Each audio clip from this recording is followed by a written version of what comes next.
Yo guys, it's Sam, and the iPhone XS and iPhone XS Max are officially here, and as always that means you get new wallpapers pre-installed, and I have to say, really big fan of the wallpapers this year. I like the more abstract ones from the iPhone X last year, but there's something about these like bubbly, oily mixtures that's a little bit more concrete, and I want to show you where they are located. So what's really cool this year, again, they aren't stills, they are not dynamic wallpapers, they are live. So to actually activate them and make them animate, which I didn't know that they did until I actually got the iPhone XS and XS Max, they move, which is really cool. Apple introduced live photos on the iPhone 6s back in 2015, and they're continuing the trend with some really cool new wallpapers this year. So what's really interesting this year though is that the iPhone XS and iPhone XS Max wallpapers are a little bit different. In fact, if you look really closely in this first wallpaper right here, I'll do a close-up. This is how it looks on the iPhone XS, and it does look a little bit different on the iPhone XS Max, which is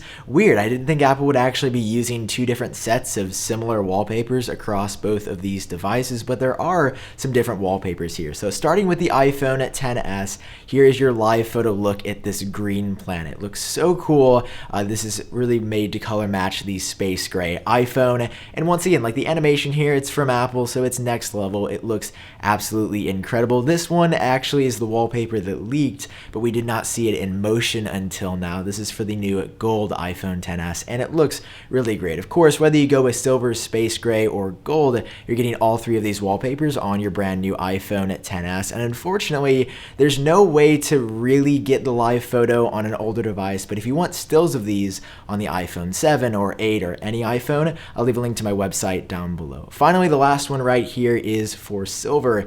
Maybe my favorite of the batch though. I love the purples and yellows, pinks and blues mixing together. It looks amazing. And again, our first ever look at it in action. Now heading over to the iPhone XS, it is a familiar story here. We've got the same space gray greenish wallpaper, but it does look a little bit different. The swirls have been tweaked, and it's almost like this was taken with the same exact bubble or mixture, but taken at a slightly different time, or maybe optimized for that larger 6.5-inch OLED screen. On the iPhone XS Max, next up is gold yet again. I'm a huge fan of this one still, definitely second to this third one. I just love the way the colors look here, the way they blend together.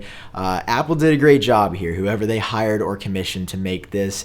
All of these wallpapers are very clever because take a look at the home screen or the lock screen. You don't actually see the notch at the top of the phone. Some are calling it a clever marketing trick. I kind of like the fact that it hides the notch, but it definitely could be misleading. If this is the first image you saw, you might say, oh, the new iPhone XS doesn't have a notch, when in fact it does. Do not let these new wallpapers deceive you. Regardless, those are the new wallpapers this year. As always, I want to hear your thoughts. Do you like these? Are you looking forward to downloading them?